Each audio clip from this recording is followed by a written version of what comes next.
The last time my husband stood on our front porch, he had a key in his hand that no longer worked, 2 suitcases at his feet that I had packed for him, and a sentence on his lips he had said to me 100 times, except this time it came out as a question. He had always said it like a fact, like a law of nature. You'll never make it. He said it with a little laugh, the kind that's meant to sound affectionate while it quietly takes something from you. He said it the morning he left for what he called a work trip. He said it, I would later learn, in a hotel room that I was paying for without knowing it. But on that porch, locked out of a house he was certain was half his, looking at me through a window I had paid for, standing on land that had only ever carried one name on the deed, he didn't laugh. He said it one more time, softly, almost to himself. You'll never make it without me. And then I watched it happen behind his eyes. The slow, terrible understanding that he had it exactly backwards. That he was the one who had never, for a single day, made it without me. I'm going to tell you how Grant ended up on that, but to understand why one cruel little sentence finally collapsed under its own weight, I have to take you back 11 months to the ordinary morning I stopped believing it. Before I do, I want to ask you something, and I genuinely want your answer in the comments. When someone you love tells you that you're nothing without them, that you'd fall apart if they left, do you argue with them, or do you go quiet and slowly, privately, start proving them wrong? There's no wrong answer, but the answer to that question is the whole reason I'm telling you this story from inside my own house, and he is telling his from somewhere else. Tell me in the comments. I read them all. Here's what you need to understand about me, because it's the part Grant chose to forget. I'm an architect. I didn't marry into anything, I built it. I put myself through school, I worked years in firms that barely paid me, and then I opened my own studio and spent a decade turning it into something that mattered. And the house, the one in this story, I designed it myself. I bought the land before I ever met Grant. I paid for every brick of it with my own money. And the deed had exactly one name, mine. Remember the deed. Everything in this story comes back to whose name was on it. Grant came into my life when the house was half built. He was charming, easy, the kind of man who fills a room. He was also, always, between things, between jobs, between ideas, between the life he had and the bigger one he was sure was coming. I didn't mind carrying us for a while. That's what you do for someone you love. What I didn't notice, for years, was that a while had quietly become always. I paid the mortgage. I paid for his car. I funded the ventures that never quite launched. And somewhere in there, he started telling people at dinners, with that same easy laugh, that he'd always wanted to build a house like this. As if he had. As if any of it had ever been his. And whenever I pushed back gently, the way you do, he had his line ready. Come on. You know you'd never have made it this far without me. He said it so often that, I'm ashamed to admit, a small part of me had started to believe it. The morning it cracked was a Tuesday, and the thing that cracked it was the house itself. I had designed the place to be smart cameras, smart locks, the whole system, all running through an app on my phone. It was so ordinary a part of my life that I never really looked at it. But that morning, I got a notification that the front door had been unlocked at 11 a.m. the day before. A weekday. A time when I was at the studio and Grant had told me he'd be across town at a meeting. I almost dismissed it. Then I scrolled back, and the door had been unlocked at that same hour, on weekdays, for months. Someone had been coming into my house. And it wasn't me. I'd love to tell you I felt rage. I didn't. What I felt was the floor going quiet under me, that strange clarity that arrives a half second before the pain. And then I did the single most important thing I did in this entire story. Nothing. I didn't call him.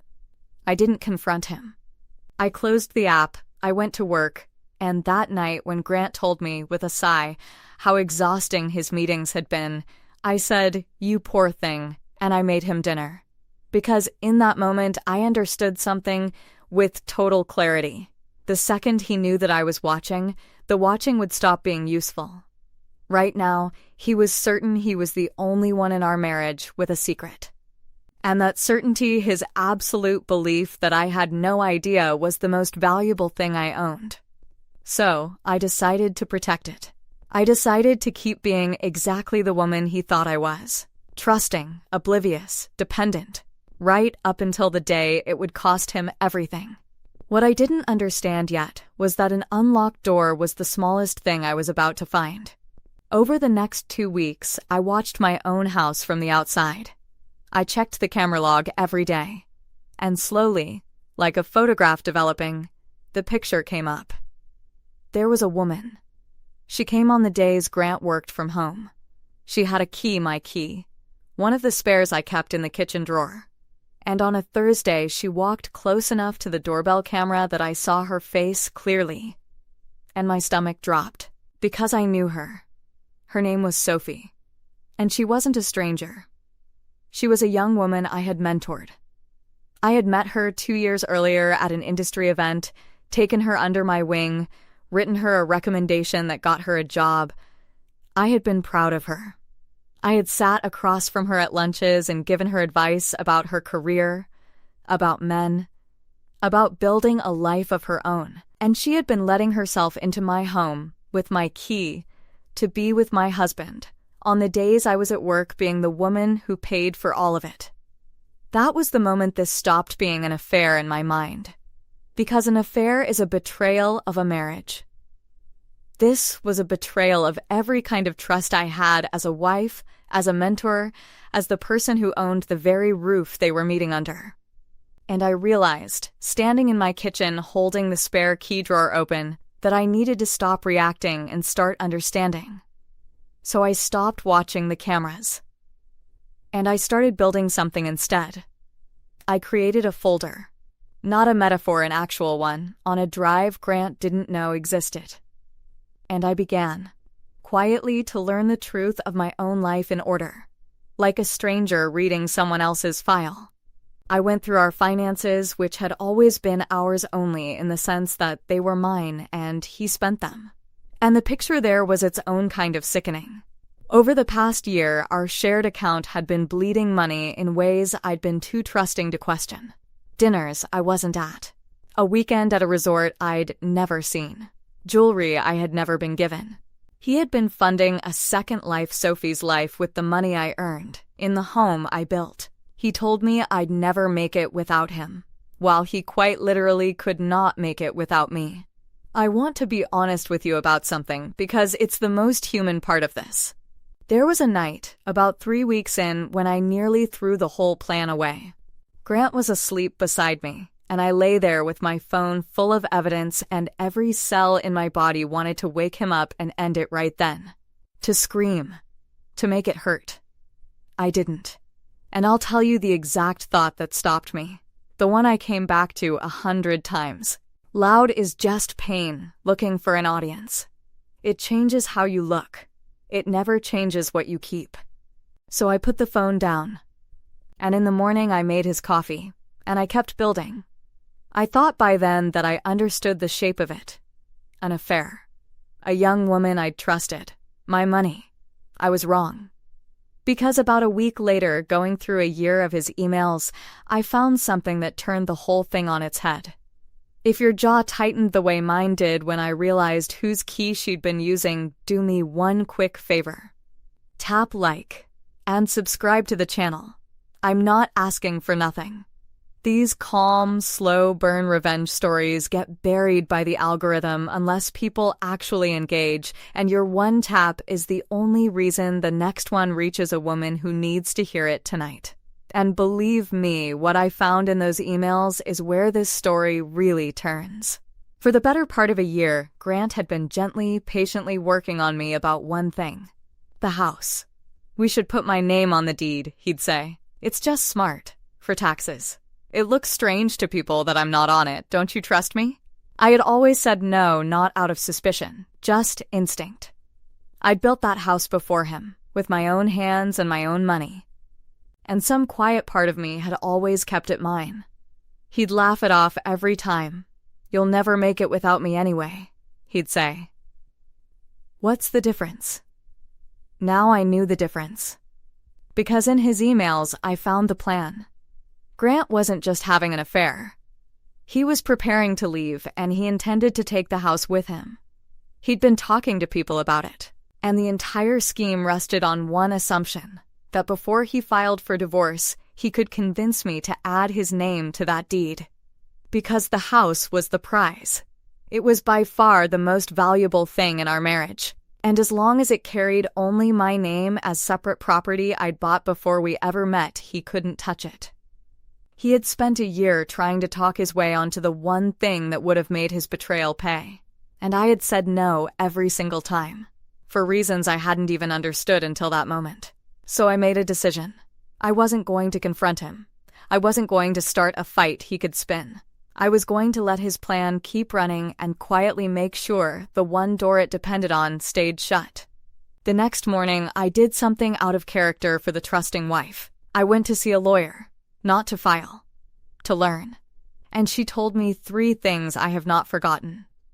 The first, because I had bought the land and built the house before the marriage with my own separate money and kept it in my name alone, it was almost certainly separate property. Grant's year of "let's add your name" wasn't sentiment. It was the only move that could have changed that. And I had, by pure instinct, blocked it every time. The second, I was the earner. I had carried our finances for years, documented and traceable. In our situation, a man who contributed almost nothing and spent what I earned does not walk into a divorce holding the strong hand he thinks he holds. My lawyer put it simply. She said, "He's been telling you that you can't survive without him. The paperwork tells the opposite story. You've been surviving for both of you the whole time." And the third thing she said quietly. She said, "Most people in your position blow it up the first week, the screaming, the confrontation. And then they spend 2 years and half their peace cleaning up the mess they made just to feel right. You haven't done that. You've built a record. Now you get to choose the ending." So over the next 2 months, I did calm, boring, dependable things. I quietly moved my own savings into accounts in my name only. I stopped, without a word, the slow financial bleed closing the access he'd been using. Gently, in ways that looked like nothing. I documented everything, the affair, the spending, the key, the deed emails. The folder grew thick. My lawyer grew quiet, the way professionals do when they realize a thing is going to work. And every time Grant brought up the deed, and he brought it up more and more now, almost nervous about it, I smiled and said, "Let's talk about it after the summer." And I watched a flicker of frustration cross his face that I finally understood. But then he did the one thing I hadn't. He got impatient. And he started to move fast. Because Sophie, it turned out, had been promised a timeline. I came home early one afternoon and heard Grant on the phone in the garden, and he didn't know I was there. And I heard him say, "Just a little longer. Once everything's settled, the house is ours. You can give your notice." Sophie had quit her job, the job I had helped her. She was preparing to move into my house. Grant had told her it was theirs. He had sold her a future built entirely on a deed he didn't own and was never going to. So she wasn't only the woman he was cheating with. She was the next person he was lying to. He had told me I couldn't survive without him while planning to leave me. He had told her she'd have everything while planning to hand her a house that would never be hers. We were both, in our own way, marks in the same con. And I had a choice to make in that garden. Hearing all of it, I could have walked out and warned her. One sentence. I didn't. Not out of cruelty, out of clarity. She had used my key. She had made her choice with her eyes open. I simply decided to let her keep them open all the way to the end. I had, at most, a few weeks. So I stopped being patient, and I became fast. In those final weeks, I finished everything. My lawyer prepared the divorce filing built not on emotion, but on a year of quiet documentation he didn't know existed. I confirmed, in writing that the house was mine, free and clear, untouchable.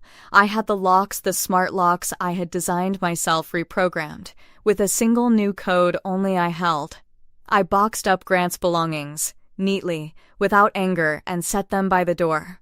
And I waited for the morning he'd told me he was leaving for one more work trip, the one I now knew was the beginning of his exit. He left on a Friday, suitcase in hand, and at the door he turned and gave me that same little laugh.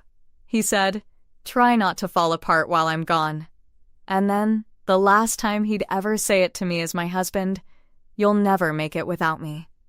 I just smiled and said, "Have a safe trip, Grant," because by the time he came back, he was going to discover exactly how true that sentence had always been, just not a... He came back Sunday evening.